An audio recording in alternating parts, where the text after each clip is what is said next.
Nel nome del Padre e del Figlio e dello Spirito Santo. La pace sia con voi. Vi saluto tutti, cari fratelli sacerdoti, diaconi, religiosi, religiose, fedeli tutti. Celebriamo oggi con gioia il primo anniversario della beatificazione del nostro vescovo Albino Luciani, Papa Giovanni Paolo I. La memoria liturgica sarebbe fissata il 26 di agosto, ricordando il giorno della sua elezione a pontefice, a vescovo di Roma e Papa della Chiesa universale. Noi lo festeggiamo oggi, essendo il primo anniversario, ricordando quella giornata che molti di noi hanno vissuto proprio nel piazzale di San Pietro, presieduta da Papa Francesco, in cui è stato indicato alla fede e alla devozione di tutti i cristiani come esempio di vita cristiana il nostro Albino Luciani. Ringraziamo il Signore per questo anniversario, invochiamo la sua intercessione, proprio perché è beato è possibile anche venerarlo e pregarlo pubblicamente, perché ci doni di vivere quella semplicità, quell'umiltà, lo ricorderemo anche nell'omelia, quella dedizione totale al Signore che ha caratterizzato la sua vita. Prepariamoci a vivere bene questo momento, anzitutto chiedendo con umiltà e fiducia perdono e misericordia al Signore sulle nostre povertà e miserie che sono i nostri peccati.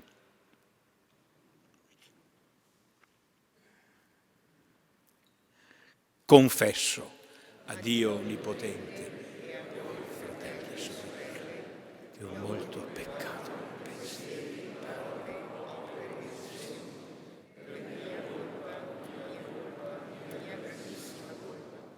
e supplico la grazia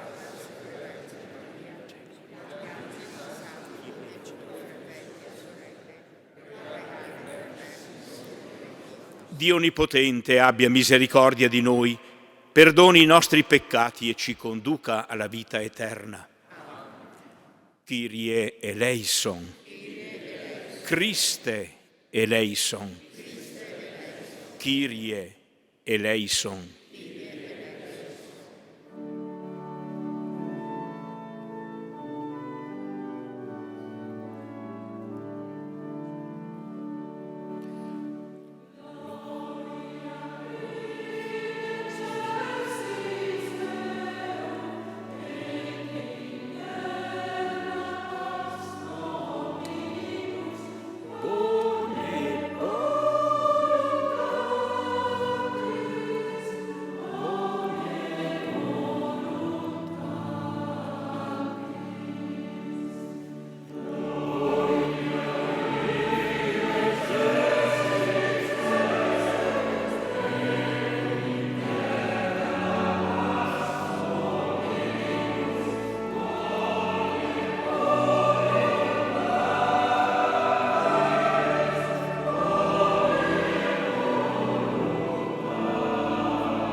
Insieme noi ti lodiamo, ti benediciamo.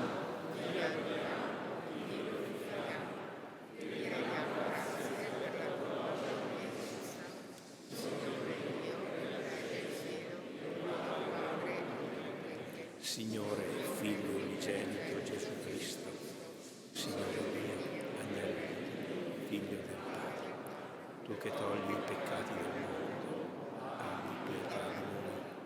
Tu che togli i peccati del mondo, accogli la nostra supplica. Tu che siedi alla destra del Padre, abbi pietà di noi, perché tu solo il Santo, tu solo il Signore, tu solo l'Altissimo Gesù Cristo, con lo Spirito Santo, nella gloria di Dio Padre. Amen. Gloria in excelsis Deo, et in terra paz hominibus bone voluntatis, bone voluntatis.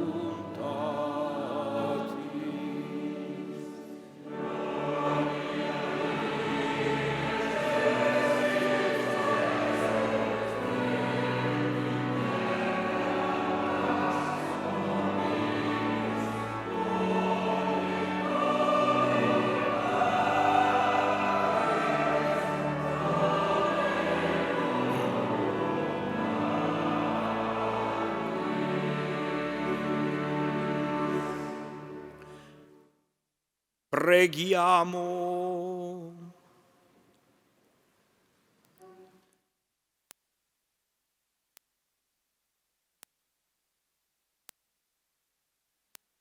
O Padre, che hai guardato l'umiltà del tuo servo, il beato Giovanni Paolo, primo Papa, per offrire alla tua Chiesa una mirabile testimonianza di fede, speranza e carità, per sua intercessione ravviva nel nostro cuore la gioia di saperci amati di intramontabile amore. Per il nostro Signore Gesù Cristo, tuo Figlio, che è Dio, e vive e regna con te nell'unità dello Spirito Santo per tutti i secoli dei secoli.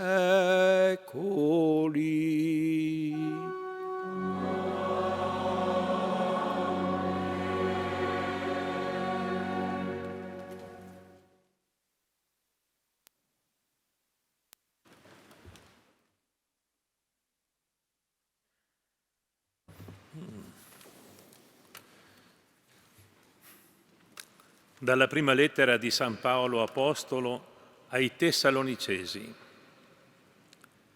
Non vogliamo, fratelli, lasciarvi nell'ignoranza a proposito di quelli che sono morti, perché non siate tristi come gli altri che non hanno speranza.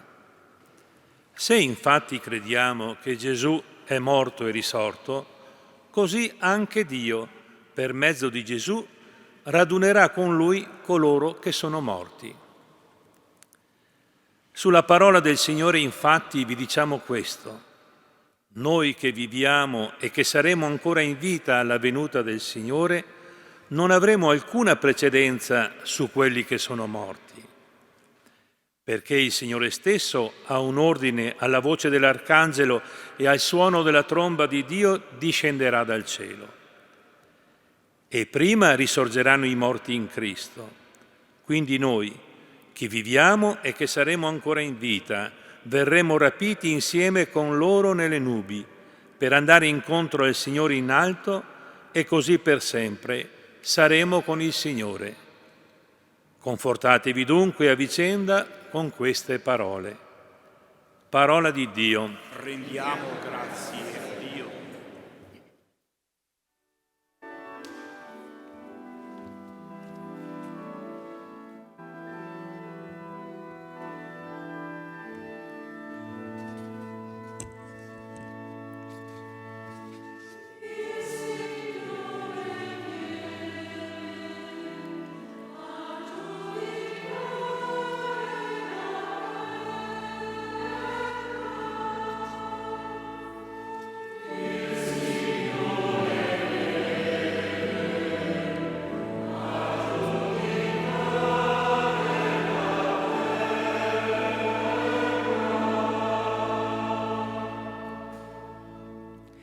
Cantate al Signore un canto nuovo, cantate al Signore, uomini di tutta la terra. In mezzo alle genti narrate la sua gloria, a tutti i popoli dite le sue meraviglie.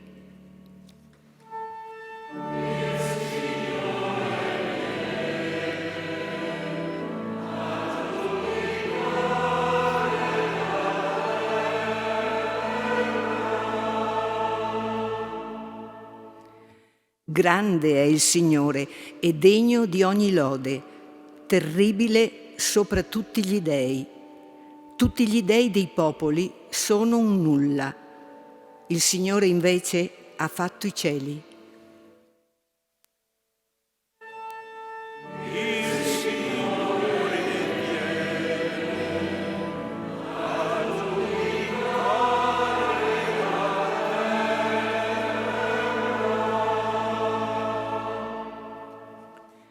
Gioiscano i cieli, esulti la terra, risuoni il mare e quanto racchiude.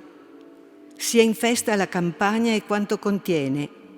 Acclamino tutti gli alberi della foresta.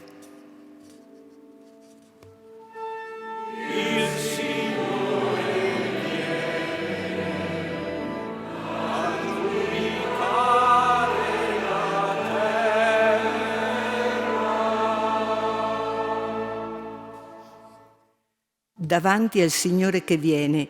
Sì, Egli viene a giudicare la terra.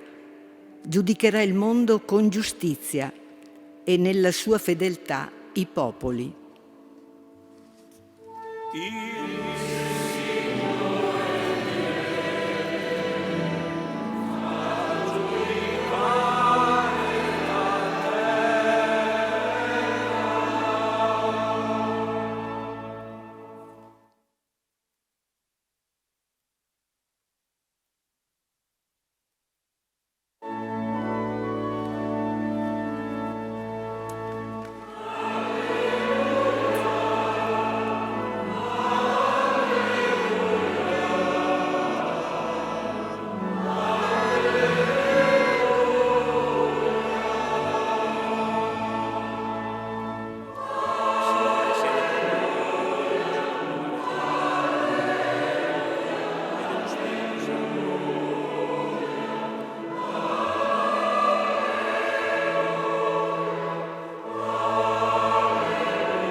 Lo Spirito del Signore è sopra di me.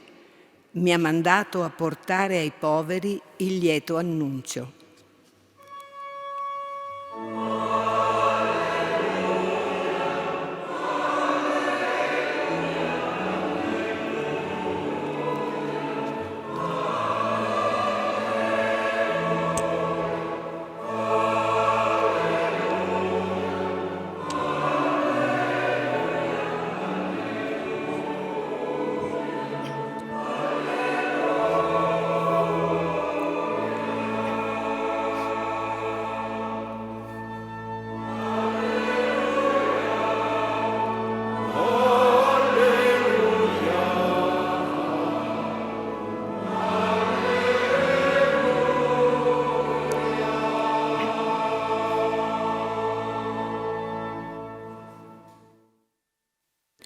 Il Signore sia con voi.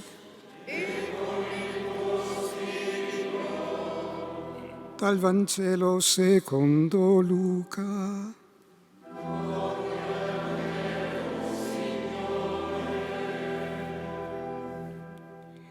In quel tempo Gesù venne a Nazaret, dove era cresciuto, e secondo il suo solito di sabato entrò nella sinagoga e si alzò a leggere.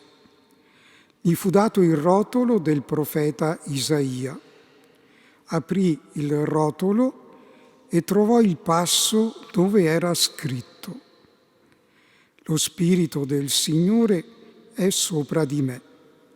Per questo mi ha consacrato con l'unzione e mi ha mandato a portare ai poveri il lieto annunzio, a proclamare ai prigionieri la liberazione e ai ciechi la vista, a rimettere in libertà gli oppressi e proclamare l'anno di grazia del Signore. Riavvolse il rotolo, lo consegnò all'inserviente e sedette. Nella sinagoga gli occhi di tutti erano fissi su di lui. Allora cominciò a dire: oggi si è compiuta questa scrittura che voi avete ascoltato. Tutti gli davano testimonianza ed erano meravigliati delle parole di grazia che uscivano dalla sua bocca e dicevano: non è costui il figlio di Giuseppe? Ma egli rispose loro: certamente voi mi citerete questo proverbio: medico, cura te stesso. Quanto abbiamo udito che accadde a Cafarnao, fallo anche qui, nella tua patria. Poi aggiunse: in verità io vi dico, nessun profeta è bene accetto nella sua patria. Anzi, in verità io vi dico, c'erano molte vedove in Israele al tempo di Elia, quando il cielo fu chiuso per 3 anni e 6 mesi e ci fu grande carestia in tutto il paese. Ma a nessuna di esse fu mandato Elia, se non a una vedova di Sarepta di Sidone. C'erano molti lebbrosi in Israele al tempo del profeta Eliseo, ma nessuno di loro fu purificato se non Naaman il Siro.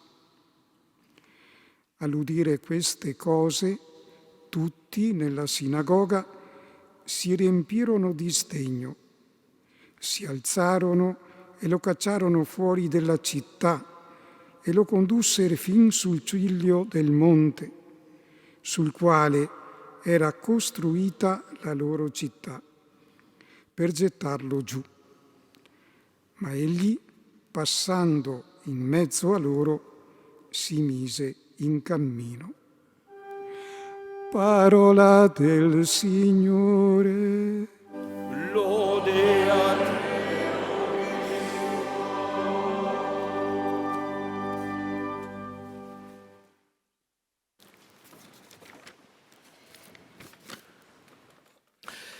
Le letture che abbiamo fatto sono quelle del giorno, lunedì della 22esima settimana del tempo ordinario. E in questo giorno, lunedì, comincia la lettura continua del Vangelo di Luca. Fino a sabato abbiamo sempre letto il Vangelo di Matteo. Eravamo arrivati quasi vicino alla Passione, si è fermato e leggiamo Luca. E il primo episodio della lettura del Vangelo di Luca è questo che abbiamo appena sentito. Gesù nella sinagoga di Nazaret che legge il libro del profeta Isaia e poi quelle altre cose che dice e la reazione dei giudei. Ecco, nel Vangelo di Luca questo episodio è molto importante, ha un valore programmatico. Perciò è importante capire con esattezza il suo significato. E qui devo farmi una confessione, a 73 anni e rotti ho capito per la prima volta il significato di questo brano, che mi creava sempre qualche interrogativo, ma non avevo mai capito fino in fondo. Leggendo un testo di Albert Banois, un grande biblista, al di là proprio sicuro, ho capito delle incongruenze che non riuscivo a spiegare e che sono interessanti e ci danno anche un'indicazione poi per la nostra vita spirituale. Perché questo testo spesso viene interpretato sulla falsariga di quello che dice Marco e Matteo, ma il testo di Luca è diverso, è proprio diverso. Basta metterli a confronto in una sinossi, si vede che sono diversi.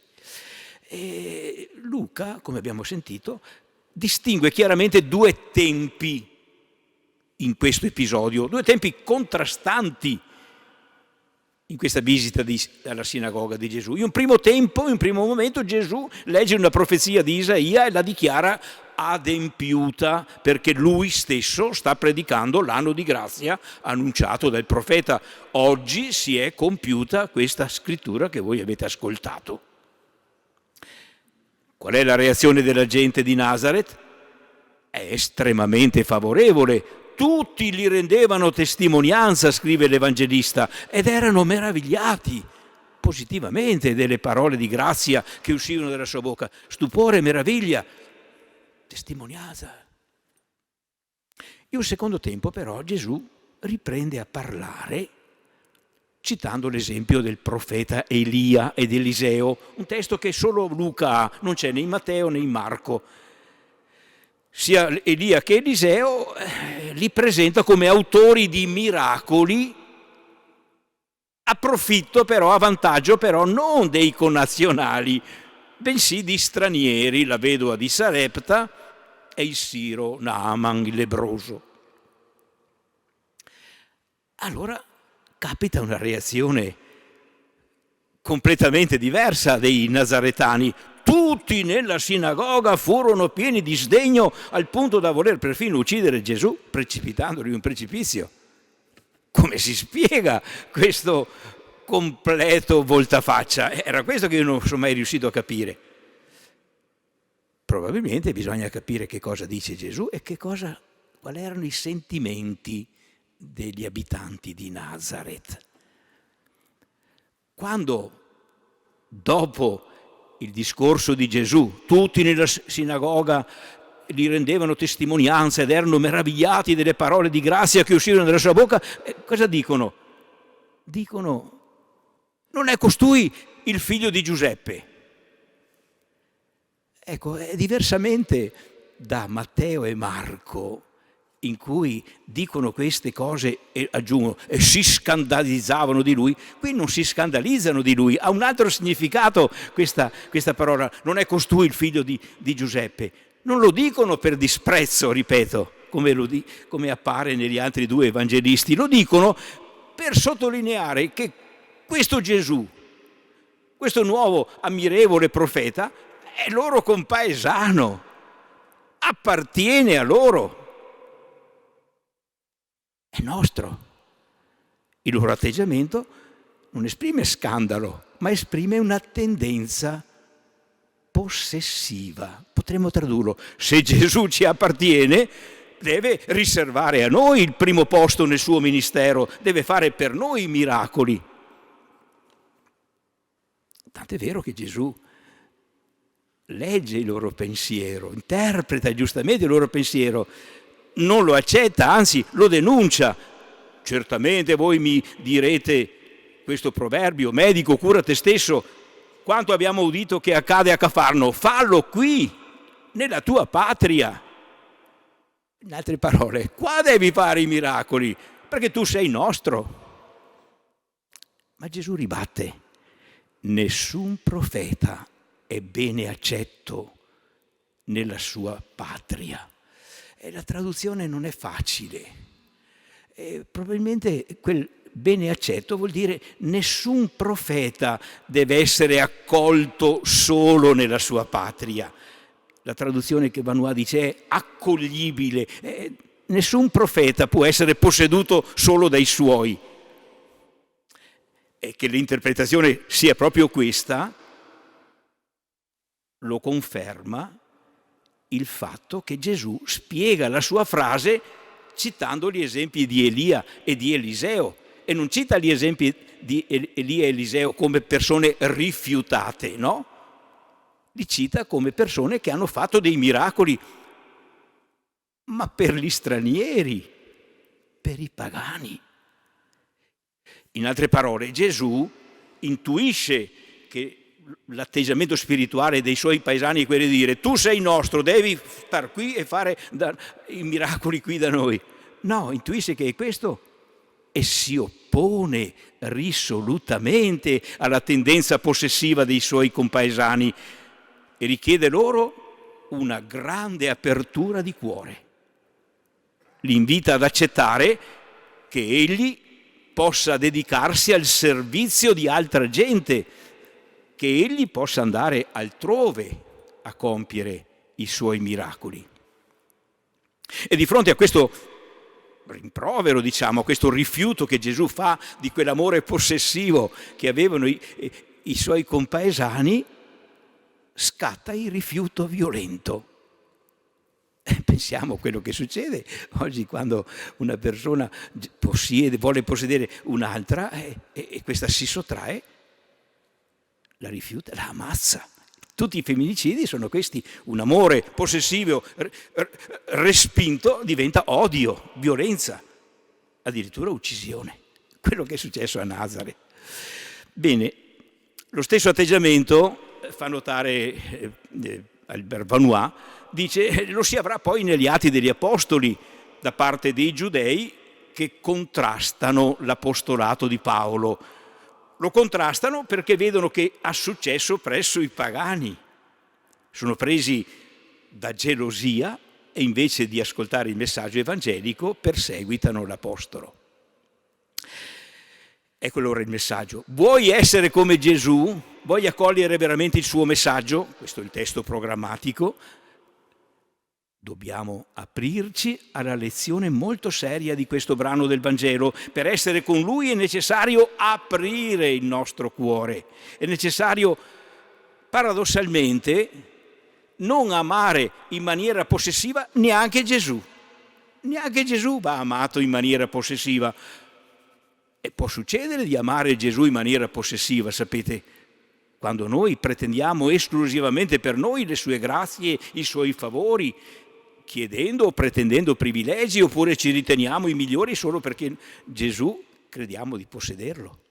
Se vogliamo essere veramente con Lui dobbiamo accompagnare, lo dobbiamo accompagnare quando va verso altra gente e quindi accogliere le grandi intenzioni che ci vengono suggerite dal Vangelo, la missione alle genti, ma che ci vengono suggerite anche dalla Chiesa oggi. Basta che pensiamo all'insistenza con cui Papa Francesco parla di Chiesa in uscita. Dobbiamo uscire, dobbiamo non rinchiuderci in maniera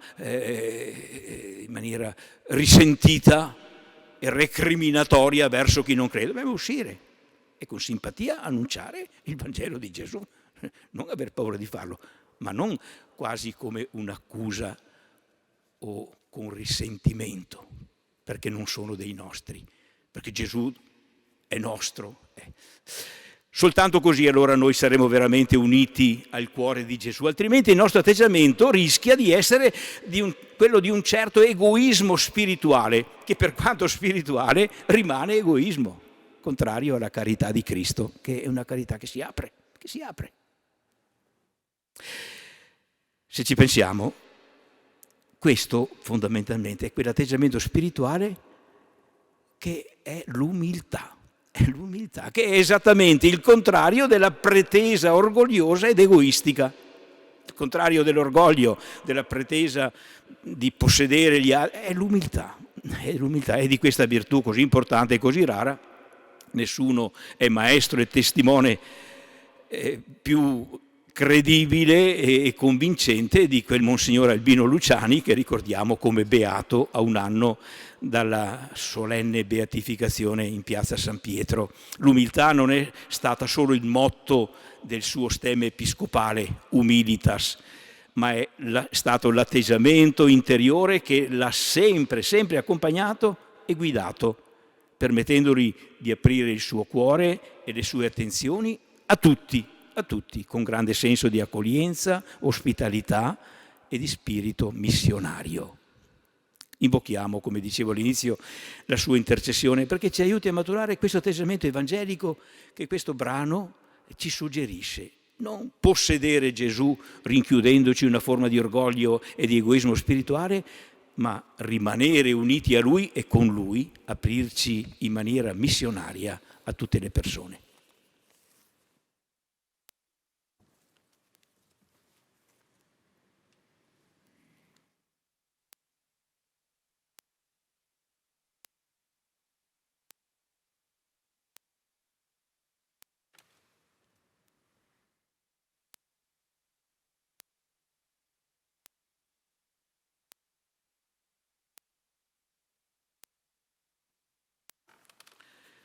Fratelli e sorelle carissimi, dopo aver ascoltato la parola che il Signore ci ha rivolto, eleviamo a Dio la nostra preghiera unanime per la Chiesa e per il mondo intero.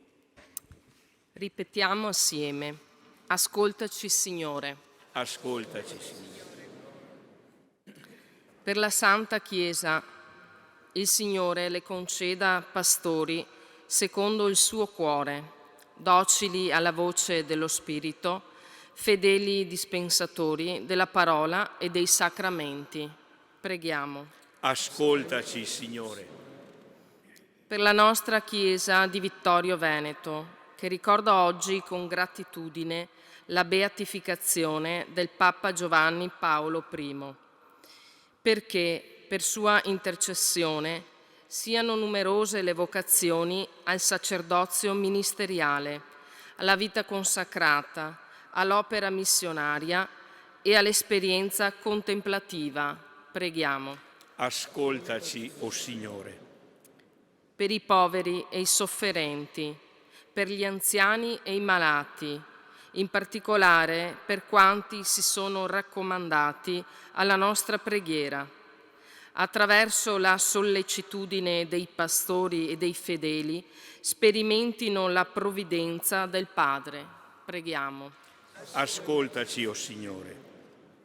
Per le famiglie, chiese domestiche, siano luoghi di autentica crescita umana e cristiana, a servizio delle nuove generazioni.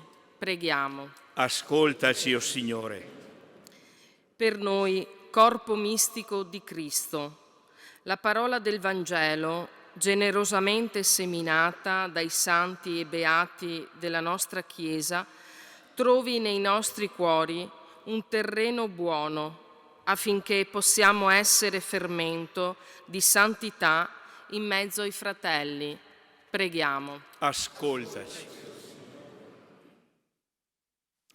O Dio nostro Padre, guarda il tuo popolo che si affida a te in preghiera.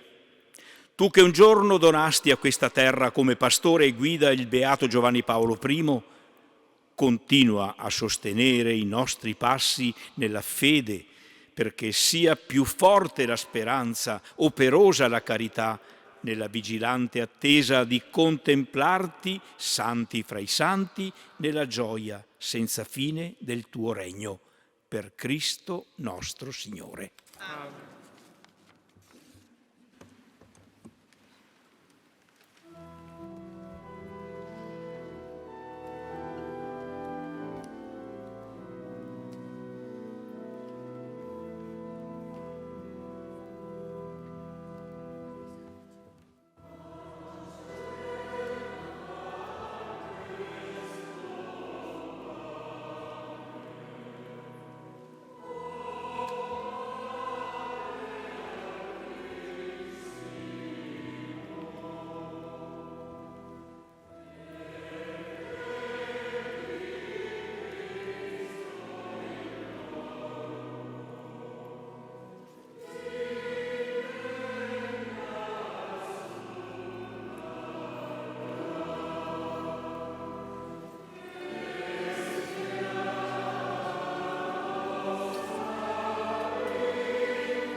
Pregate, fratelli e sorelle, perché portando all'altare la gioia e la fatica di ogni giorno ci disponiamo ad offrire il sacrificio gradito a Dio Padre Onnipotente.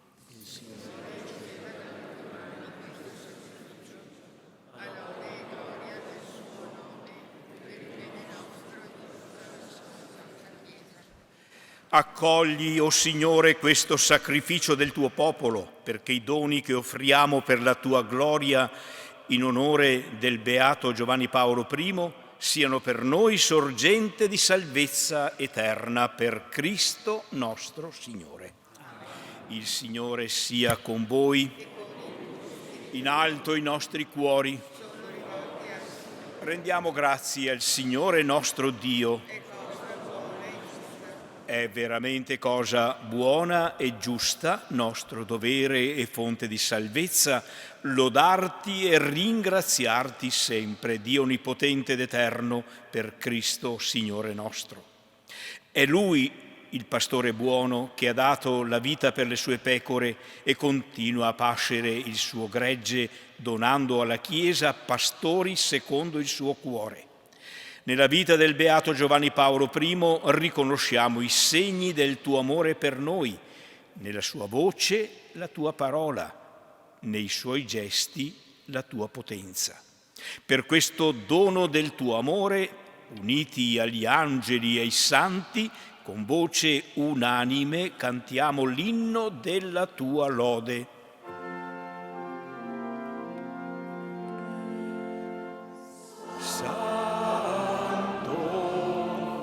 Santo,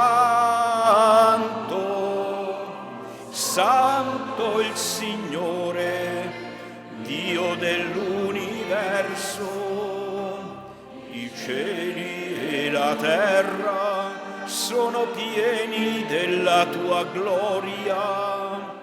Osanna, Osanna, Osanna nell'alto dei cieli. Benedetto colui che viene nel nome del Signore. Osanna, Osanna, Osanna nell'alto dei cieli.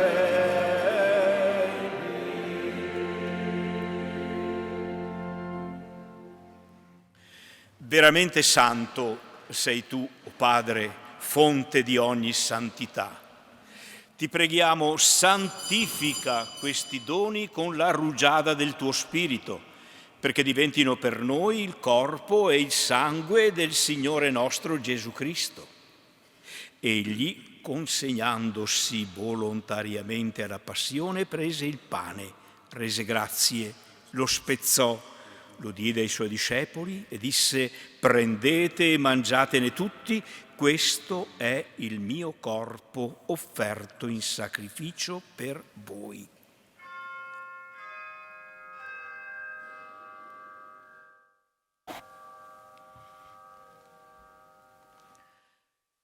Allo stesso modo, dopo aver cenato, prese il calice, di nuovo ti rese grazie, lo diede ai suoi discepoli e disse: prendete e bevetene tutti, questo è il calice del mio sangue per la nuova ed eterna alleanza, versato per voi e per tutti in remissione dei peccati.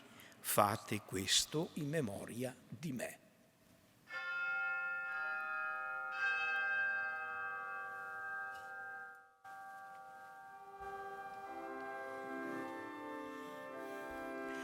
Mistero della fede.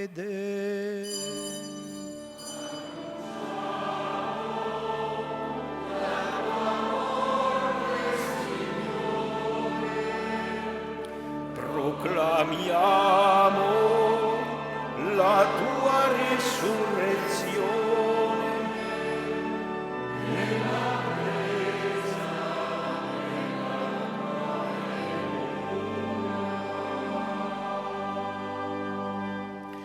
Celebrando il memoriale della morte e risurrezione del tuo Figlio, ti offriamo, Padre, il pane della vita e il calice della salvezza e ti rendiamo grazie perché ci hai resi degni di stare alla tua presenza a compiere il servizio sacerdotale.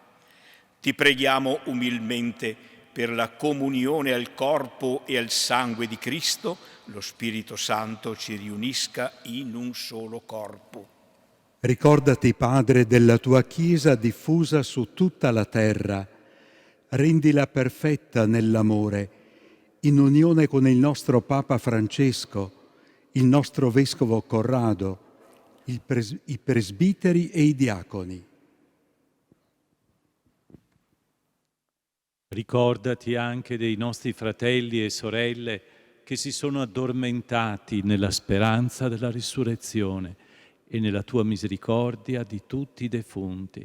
Ammettili alla luce del tuo volto. Di noi tutti abbi misericordia, donaci d'aver parte alla vita eterna insieme con la Beata Maria, Vergine e Madre di Dio, San Giuseppe suo sposo, gli Apostoli, il Beato Giovanni Paolo I e tutti i santi che in ogni tempo ti furono graditi. E in Gesù Cristo, tuo Figlio, canteremo la tua lode e la tua gloria. Per Cristo, con Cristo e in Cristo, a te Dio Padre Onnipotente, nell'unità dello Spirito Santo, ogni onore e gloria per tutti i secoli dei secoli.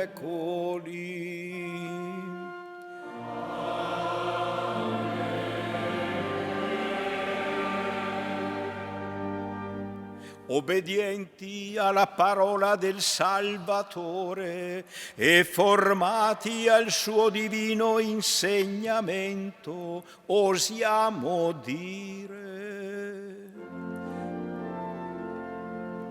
Padre nostro che sei nei cieli, sia santificato il tuo nome, venga il tuo regno, sia fatta la tua volontà, come in cielo così in terra.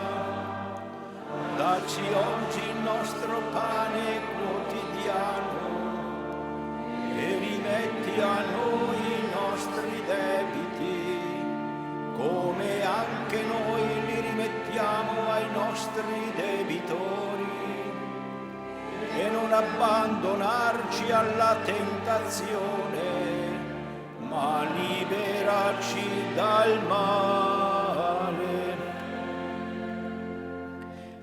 Liberaci, o Signore, da tutti i mali, concedi la pace ai nostri giorni e con l'aiuto della tua misericordia vivremo sempre liberi dal peccato e sicuri da ogni turbamento, nell'attesa che si compia la beata speranza e venga il nostro Salvatore Gesù Cristo. Signore Gesù Cristo, che hai detto ai tuoi apostoli: vi lascio la pace, vi do la mia pace, non guardare i nostri peccati, ma alla fede della tua Chiesa, e donale unità e pace secondo la tua volontà, tu che vivi e regni nei secoli dei secoli. Amen. E la pace del Signore sia sempre con voi. Scambiatevi il dono della pace.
Ecco l'agnello di Dio, ecco colui che toglie i peccati del mondo. Beati gli invitati alla cena dell'agnello.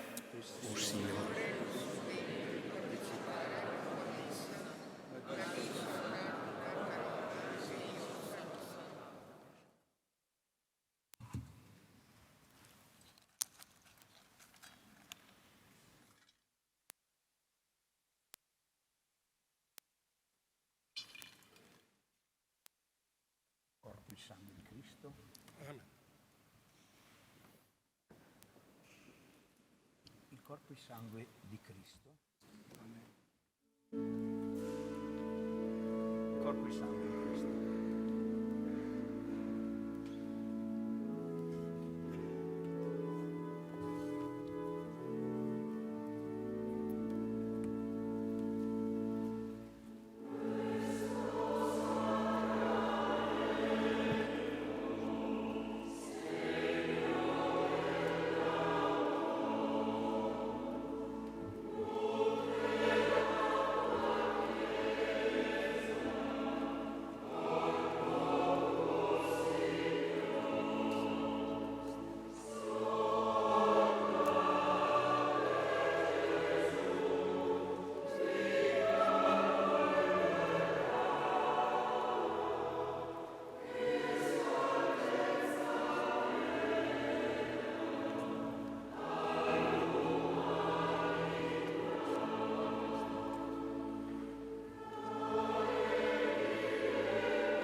Preghiamo. Dio Trinità,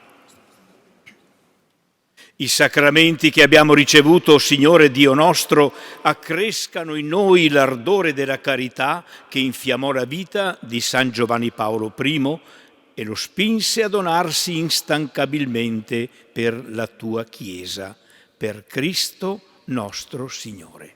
Amen. Prima della benedizione finale recitiamo assieme la preghiera al Beato Giovanni Paolo I che troviamo nel foglietto. Dopo la recita della preghiera il Vescovo incenserà la reliquia e l'immagine del Beato. Dio Trinità, cenacolo d'amore, sorgente di santità, dalla cui benevolenza ha inizio la vita e nella cui volontà cresce la nostra felicità. A te chiediamo di esaltare tra noi l'opera del tuo amore, nel riconoscere la santità originale di Albino Luciani, Papa Giovanni Paolo I. Nelle nostre necessità invochiamo la sua benedizione per ottenere la grazia di cui abbiamo bisogno. Fa che sia a noi concesso di imitare il suo sereno abbandono in te. Ci sostenga l'esempio della sua preghiera, con cui durante la vita apriva tutto il suo cuore a te e ora nella tua gloria ti loda. Amen. Il Signore sia con voi.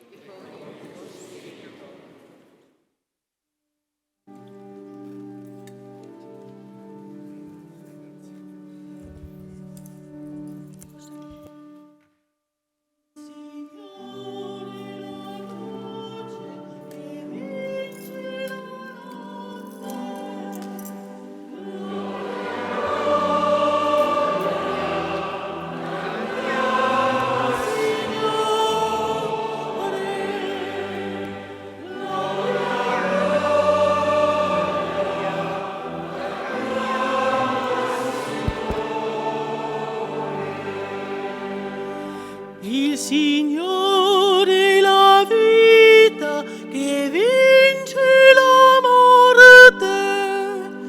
Gloria, cantiamo al Signore. Gloria, cantiamo al Signore. Il Signore la grazia che vince il peccato. Gloria, cantiamo al Signore. Gloria, cantiamo al Signore.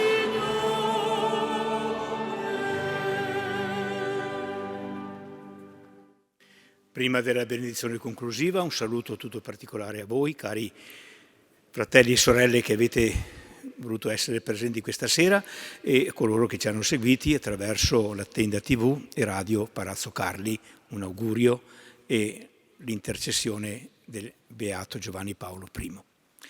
Il Signore sia con voi. Dio nostro Padre, che ci ha riuniti per celebrare oggi la memoria del Beato Giovanni Paolo I, vi benedica, vi protegga e vi confermi nella sua pace. Amen. Cristo Signore, che ha manifestato nel Beato Giovanni Paolo I la forza rinnovatrice della Pasqua, vi renda autentici testimoni del suo Vangelo. Lo Spirito Santo, che nel Beato Giovanni Paolo I ci ha offerto un segno di solidarietà fraterna, vi renda capaci di attuare una vera comunione di fede e di amore nella sua Chiesa. E per intercessione del Beato Giovanni Paolo I, Papa, vi benedica e vi accompagni Dio Onnipotente, Padre e Figlio e Spirito Santo. Nel nome del Signore andate in pace.